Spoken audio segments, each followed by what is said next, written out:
Hello students, मैं अंजलि पयाल स्वागत करती हूं आपका आईसीटी वर्चुअल क्लासरूम देहरादून से। कैसे हैं आप सब लोग? उम्मीद करती हूं आप सब लोग अच्छे होंगे और अपनी लाइफ में बहुत बेहतर कुछ कर रहे होंगे। आज हम बात कर रहे हैं क्लास 12th की केमिस्ट्री की और यहाँ पर हम सोल्यूशन चैप्टर स्टार्ट करेंगे आज, जो कि आपकी केमिस्ट्री का फर्स्ट चैप्टर है। इससे पहले हमने ठोस अवस्था के बारे में कुछ पढ़ा था, जो कि आपके क्लास 12th के सिलेबस से हट चुका है, लेकिन नीट, जेई, एनडीए जो भी आप कॉम्पिटिटिव एग्जाम देंगे उनमें उस चैप्टर से क्वेश्चन अवश्य आएंगे। तो ऐसे जो भी चैप्टर अभी सिलेबस से रिड्यूस कर दिए गए हैं उनको हम जब सिलेबस कंप्लीट हो जाएगा उसके बाद पढ़ेंगे, क्योंकि हमें कॉम्पिटिटिव एग्जाम की तैयारी भी करनी है। ठीक है, तो आइए चलते हैं स्मार्ट बोर्ड की ओर। तो बच्चों, केमिस्ट्री यानी रसायन विज्ञान की बात कर रहे हैं। ठीक है, रसायन के बारे में पढ़ा था आपने कि रसायन क्या होता है। तो जिस भी चीज में आप वस्तुओं के कंपोजिशन की बात करते हैं, किस चीज से मिलकर के आपकी वस्तु बनी हुई है, पदार्थ मिलकर के बना हुआ है, वो जो आपके कंपोनेंट्स हैं उनकी प्रॉपर्टीज की बात करते हैं, केमिकल प्रॉपर्टीज को जहां पर आप पढ़ते हैं, फॉर्मुलेस की बात करते हैं और साथ ही रिएक्शंस की बात करते हैं, तो वो सारा आपका किस में आता है? केमिस्ट्री में आता है। ठीक है, तो रसायन विज्ञान। ब्रांचेस की बात की थी, तो बहुत सारी ब्रांचेस होती हैं केमिस्ट्री की, जहां पर आप मेन 3 ब्रांचेस की बात करते हो: physical chemistry, organic chemistry and inorganic. ठीक है, एक आपका होता है भौतिक रसायन, दूसरा आपका होता है कार्बनिक रसायन और एक आपका होता है अकार्बनिक रसायन। यूनिट्स की बात कर रहे थे हम, कौन कौन से यूनिट्स आप यहाँ पर पढ़ोगे। सॉलिड स्टेट आपका अभी नहीं है, तो फर्स्ट यूनिट आपकी कौन सी हो जाएगी? सोल्यूशन हो जाएगी, यानी विलियन के बारे में पढ़ेंगे। ठीक है, सेकंड आपकी है इलेक्ट्रोकेमिस्ट्री, सेकंड चैप्टर आपका इलेक्ट्रोकेमिस्ट्री हो जाएगा। थर्ड आपका है केमिकल काइनेटिक्स, यानी कि रासायनिक बल गतिकी जिसे आप कहते हैं। इसके बाद आपका फोर्थ चैप्टर है आपका डीएनएफ ब्लॉक, कोऑर्डिनेशन कंपाउंड, आपका फिफ्थ चैप्टर है। सिक्स चैप्टर आपका halo alkane and hello arenes हो जाएगा। सेवेंथ चैप्टर आपका एल्कोहल, फिनॉल एंड ईथर हो जाएगा। एट्थ आपका हो जाएगा aldehyde, ketones and carboxylic acid. Ninth आपका यहाँ पर आप अमीन्स के बारे में पढ़ेंगे, अमीन आ गया आपका चैप्टर का नाम। टोटल 10 चैप्टर हैं। ठीक है, इसके अलावा बाकी सारे चैप्टर भी आपके कॉम्पिटिटिव एग्जाम को मद्देनजर रखते हुए आपके लिए इम्पोर्टेंट है, वो भी पढ़ने हैं, लेकिन एक बार जब सिलेबस कंप्लीट हो जाएगा उसके बाद हम इन पे बात करेंगे। ओके, चलिए तो आज स्टार्ट करते हैं अपना सोल्यूशन यानी कि फर्स्ट चैप्टर, सोल्यूशन यानी कि विलियन।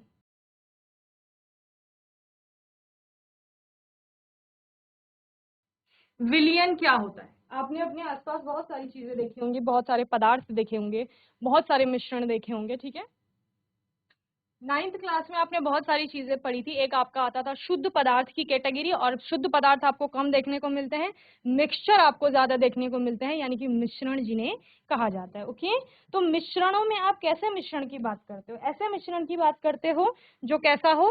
समांगी मिश्रण हो। समांगी क्या होता है?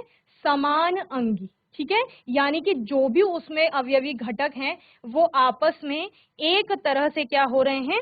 मिश्रित हो रहे हैं, इसीलिए उसको क्या कहा जा रहा है? समांगी मिश्रण कहा जा रहा है। यानी उसका जो कंपोजिशन होगा वो थ्रू आउट द सैंपल क्या होने वाला है?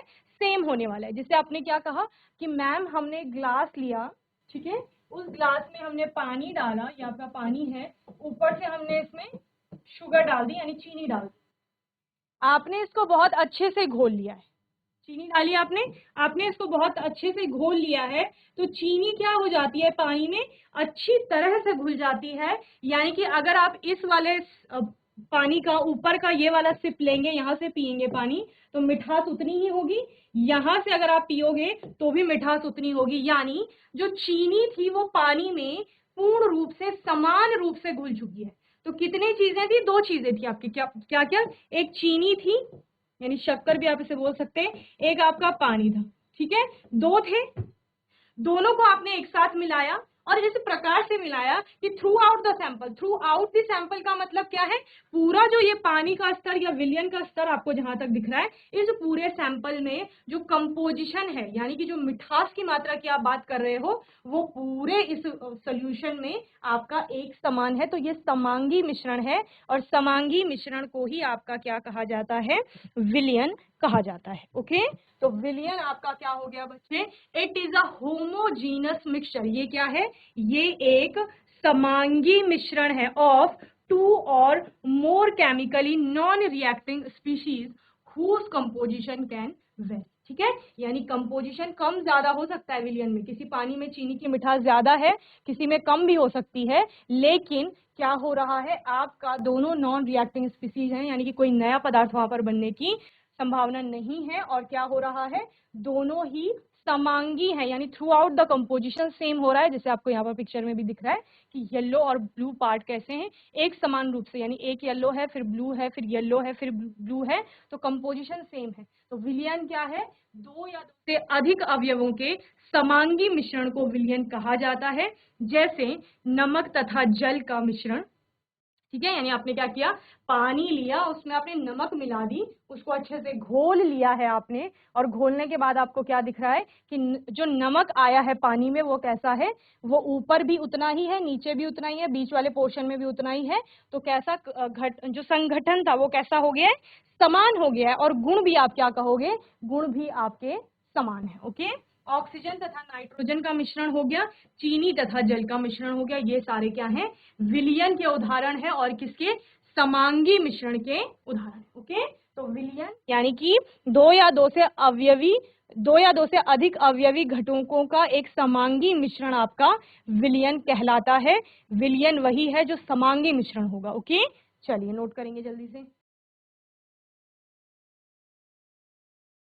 अब सॉल्यूशन में आपको क्या क्या दिख रहा है, जब आपने कहा कि मैम हमारे पास क्या था, हमारे पास था एक बीकर, ये बीकर हो गया आपका, ठीक है, इसमें क्या था आपका, इसमें था आपका पानी, ठीक है, बीकर में, और पानी में आपने क्या मिला दी, चीनी मिला दी, ठीक है, तो ये चीनी के पार्टिकल्स हैं सपोज, जो घुल चुके हैं पानी में। आप क्या पढ़ते थे, 9th क्लास में आप पढ़ते थे कि पानी यानी कि द्रव, द्रव में क्या होता है, कणों के, ये सपोज द्रव के कण है येलो वाले, इनको हम पानी के कण मानते हैं, ये मैं H2O लिख लेती हूँ उसमें,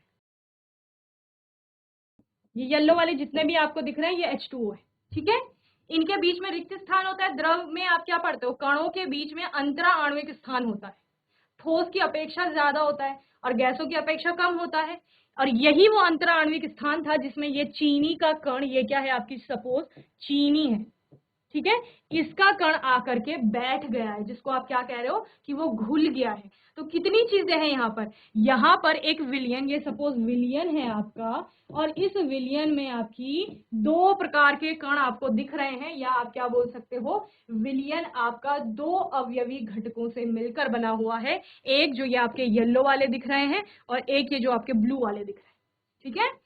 इसमें क्या होता है, जो भी दोनों घटकों में से अधिक मात्रा में उपस्थित होगा, ठीक है, ध्यान से सुनना, दोनों में से जो भी विलयन में अधिक मात्रा में उपस्थित होगा उसको विलायक कहा जाता है। क्या कहा जाता है, विलायक, ठीक है, घोलने और घुलने वाला ये वाली परिभाषा नहीं पढ़नी है, जो भी विलयन में अधिक मात्रा में है उसको विलायक यानी कि सॉल्वेंट कहा जाएगा, और जो कम मात्रा में है उसको क्या कहा जाएगा, विलेय कहा जाएगा। तो आप कह रहे हो कि मैंने 200 ml पानी लिया है और उसमें 4 चम्मच चीनी डाल दी, तो 200 ml वाटर क्योंकि ज्यादा है तो वो आपका पानी है, वहीं पर चीनी आपने 2-4 चम्मच डाली है तो वो आपकी विलेय होगी, ठीक है। तो इस प्रकार से सॉल्यूशन यानी विलियन के आपके दो घटक होते हैं, एक होता है ये विलियन है आपका, इसके दो घटक हो गए, यानी दो चीजों से मिलकर बना हुआ है, पहला सॉल्वेंट यानी जिसको आप क्या कहते हो विलायक,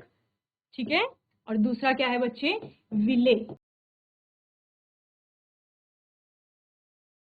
तो इस प्रकार विलायक और विलेय मिल करके किसका निर्माण कर रहे हैं, सॉल्यूशन यानी कि विलियन का निर्माण कर रहे हैं। ओके, इसके बाद विलायक फर्दर क्लासिफाई होता है दो तरह से, एक आपका आता है एक्वस सॉल्वेंट और दूसरा आता है आपका नॉन एक्वस सॉल्वेंट, जलीय विलियन आप इसको कहते हैं, और एक आपका जलीय विलियन नहीं होता। तो एक्वस सॉल्वेंट किसे कहा जाता है, जिसमें जल उपस्थित होता है, यानी विलायक के साथ अगर जल उपस्थित है तो उसको आप क्या कहोगे बच्चे, अगर किसी विलियन में जल है तो उसको आप एक्वस सॉल्वेंट कहोगे, यानी वाटर एज अ सॉल्वेंट वहां पर यूज हुआ है। कहीं पर अगर water as a solvent use नहीं हुआ है तो वो क्या हो जाएगा आपका नॉन एक्वस सॉल्वेंट हो जाएगा। ठीक है। और आप जल को क्या पढ़ते हैं, आप जल को आप विश्वव्यापी विलायक या विश्व विलायक कहते हैं, ऐसे वैश्विक विलायक होता है, यानी कि ऐसा सॉल्वेंट जिसमें ज्यादातर चीजें घुलने की क्षमता रखती हैं। पानी का एक ऐसा गुण है, जल का एक ऐसा गुण है जिसके कारण वो ज्यादातर पदार्थों को या रसायनों को अपने में घोलने की क्षमता रखता है, इसीलिए इसको वैश्विक विलायक भी कहा जाता है, ठीक है, यानी यूनिवर्सल सॉल्वेंट कहा जाता है। तो इस प्रकार से सॉल्यूशन के दो घटक हो जाएंगे। सॉल्यूशन क्या था, वही चीनी पानी का घोल, वही नमक और पानी का घोल, वही आपने कहा कि ऑक्सीजन और नाइट्रोजन अगर कहीं पर उपस्थित है एक समान मात्रा, मतलब जिनका कंपोजिशन सेम होने वाला है, तो उसको आपने क्या नाम दिया, सॉल्यूशन नाम दिया, यानी विलियन। वो किससे मिलकर के बना हुआ है, चीनी और पानी का घोल किससे मिलकर के बना हुआ है, चीनी और पानी से ही मिलकर के बना हुआ है, तो यानी विलायक और विलेय से मिलकर के बना हुआ है। विलायक क्या है, जो उस विलियन में अधिक मात्रा में है वो आपका विलायक है, जो कम मात्रा में है वो क्या है, विलेय। ओके, विलायक आपने फर्दर क्लासिफाई किया कि एक एक्वस सॉल्वेंट आएंगे और एक नॉन एक्वस सॉल्वेंट आपके होने वाले हैं। ओके, चलिए सबसे पहले बात करते हैं सॉल्वेंट की, यानी कि विलायक की। तो विलायक आपका क्या है, the component that is present in largest quantity, ठीक है, इज नोन एज सॉल्वेंट। किसकी बात कर रहे हैं, सॉल्यूशन की बात कर रहे हैं। सॉल्यूशन में आपका सॉल्वेंट क्या है, जो लार्जेस्ट क्वांटिटी में है, उस सॉल्यूशन में प्रेजेंट। आपने कहा मैंने 250 ml पानी लिया है अगर बीकर में, तो वो 250 ml क्योंकि ज्यादा मात्रा में है तो वो विलायक होगा, ठीक है। Solvent determines the physical state in which solution exist. Obviously आपको पता है, मैं कह रही हूँ कि चीनी और पानी का सॉल्यूशन द्रव अवस्था में है, जब मैं उसको गिरा रही हूँ तो वो बह रहा है और उसमें क्या है, उसमें दृढ़ता भी नहीं है, उसका आकार निश्चित नहीं है। मैंने वो बीकर में रखा था चीनी और पानी का घोल, उसने बीकर का आयतन आकार ले रखा था, इसके बाद मैंने उसको कोनिकल फ्लास्क में डाल दिया, उसने उसका आकार ले लिया, उसका शेप ले लिया। तो इस प्रकार से वो क्या कर रहा है, अपने आकार को परिवर्तित कर रहा है, समझ रहे हैं। तो आकार कैसा है आपका, अनिश्चित है। तो ये आपने कहाँ पढ़ा था, द्रव में पढ़ा था, यानी विलियन का आकार आपका अनिश्चित हो रहा है, यानी विलियन आपका द्रव अवस्था में, समझ रहे हैं ना, विलियन का आकार अनिश्चित हो रहा है, अलग अलग बर्तन में डाल रहे हैं, अलग अलग वेसल में डाल रहे हैं, तो उनका आकार वो ले रहा है, यानी वो द्रव अवस्था में है। और चीनी और आपका पानी में से द्रव अवस्था में कौन है, पानी है। आपने क्या बोला, ध्यान से सुनिए, आपने बोला हमारे पास था पानी, दूसरा हमारे पास था चीनी, ठीक है। इससे हमने, मैं सिंपली इसको घोल बना लिख ले रही हूँ, यानी कि क्या है, ये एक विलियन है ये, ठीक है। तो इस विलियन में पानी आपका क्या है, हमने कहा विलायक है, ठीक है, क्योंकि अधिक मात्रा में है। चीनी आपका क्या है, विलेय होगा, क्लियर।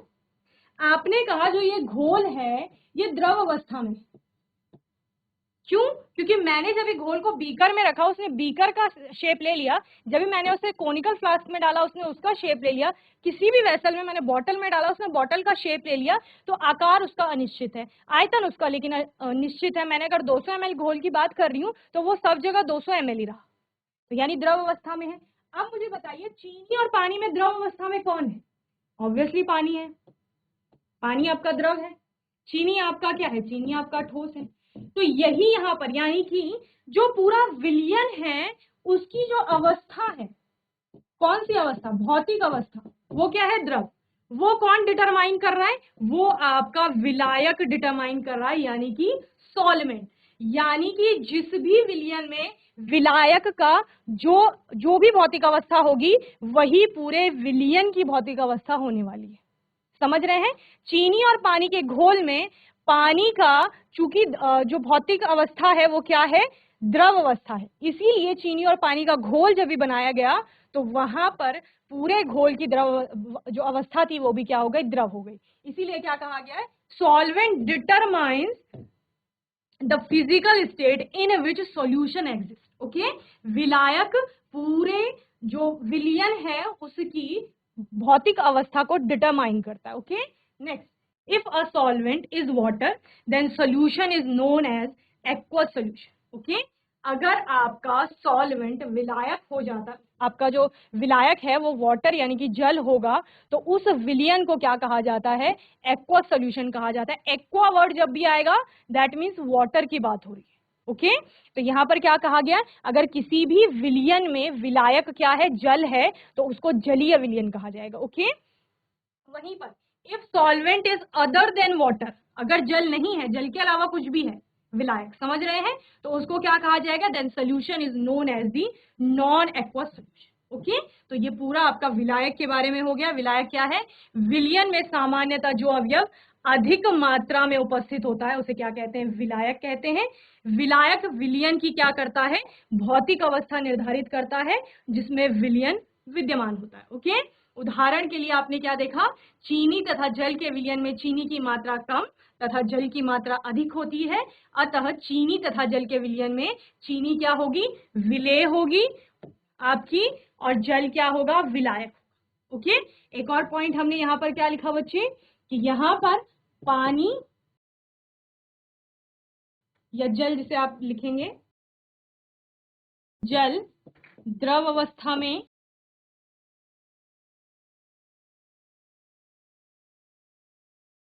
तथा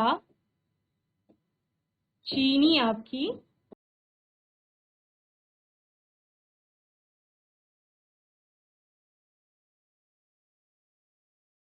ठोस अवस्था में है।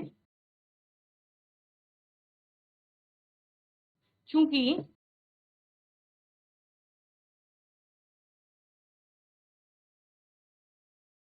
पानी विलायक है, इसलिए जो कि द्रव अवस्था में, इसलिए विलयन भी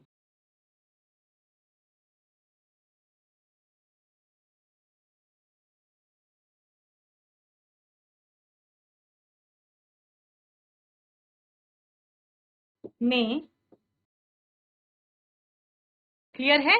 तो यह आपका पूरा विलायक के बारे में हो गया है, यानी कि सॉल्वेंट जिसे आप पढ़ रहे हैं।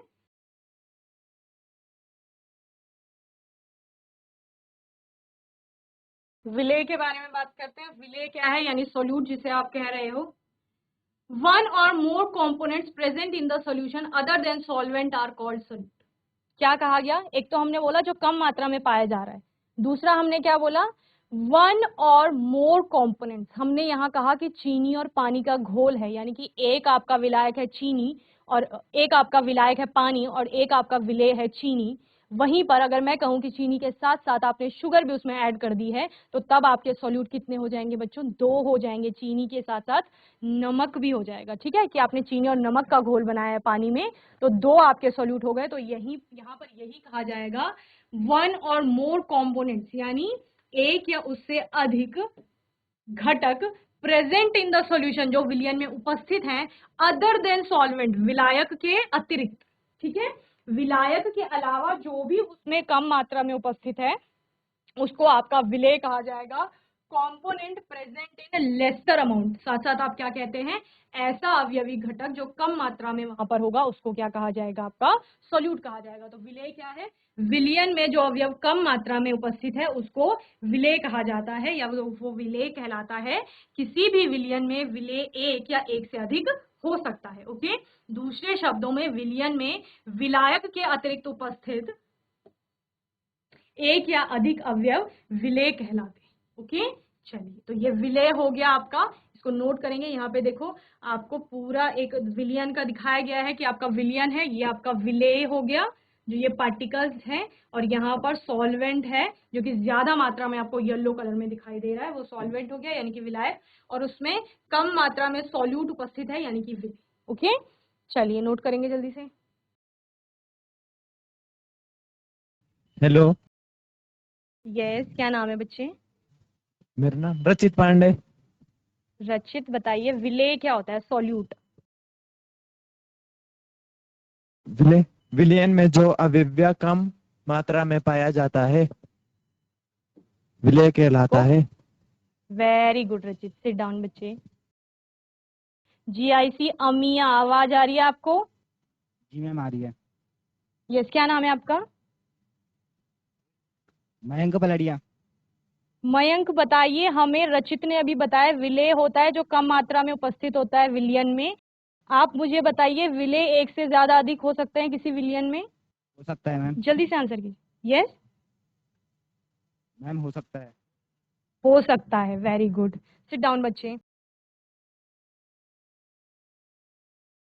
तो बच्चों, मैं उम्मीद करती हूँ आज का सेशन आपको अच्छे से समझ में आया होगा। आज के सेशन में हमने सॉल्यूशन चैप्टर स्टार्ट किया है, जिसमें सबसे पहले सॉल्यूशन के बारे में समझा, फिर उसके कंपोनेंट्स की बात की, यानी विलयन अगर है तो वो किससे मिलकर के बना हुआ है। तो आप लोगों ने पढ़ा विलायक और विलेय से मिलकर के हमारा विलयन बना है।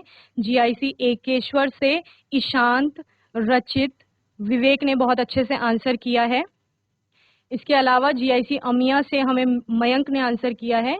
सभी बच्चों ने अच्छे से आंसर किया है और सभी को ऐसे ही आंसर करना है जब जब प्रश्न पूछे जाएंगे। इसी प्रकार से आपको अपनी पढ़ाई को करते रहना है। कोई भी डाउट होगा, क्वेश्चन होगा आपका, तो आप लोग सेशन में पूछ लेंगे। तब तक के लिए आईसीटी वर्चुअल क्लासरूम से जुड़ने के लिए धन्यवाद।